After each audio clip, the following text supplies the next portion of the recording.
సోదరా, దురభిమానం అత్యంత హానికరమైనది. ఇది ఆధ్యాత్మిక జీవితానికి ప్రాణాంతకమైన విషం లాంటిది.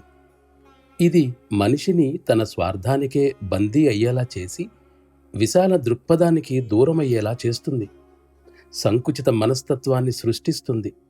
దీనిని అంటిపెట్టుకుని ఉన్నవారిలో ప్రగతికి, అభివృద్ధికి అన్ని అవకాశాలు మూసుకుపోయేలా చేస్తుంది. దురభిమానం వలన ఇతరుల పట్ల ద్వేషం కలుగుతుంది. ఇది తాను అధికుడనన్న తప్పుడు భావం ప్రచ్ఛన్నంగా కలిగి ఉండడం తప్ప వేరొకటి కాదు. ఈ దుర్గుణాన్ని పెంచి పోషిస్తే మీకున్న అహంకారపు గొలుసుకు మరొక కొక్కాన్ని కలిపిన వారవుతారు. దాని ఫలితంగా మీరు సత్యానికి మరింత దూరం అవుతారు. ఆ విధంగా అనంతతత్వాన్ని సాక్షాత్కరింప చేసుకోవడం అసాధ్యమవుతుంది.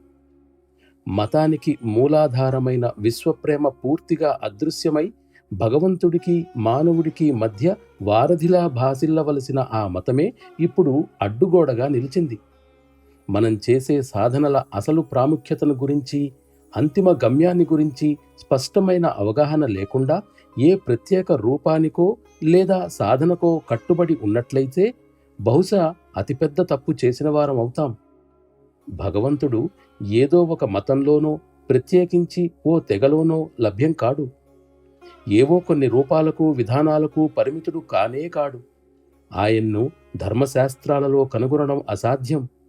ఆయన్ను మన హృదయాంతరాళంలోనే శోధించాలి.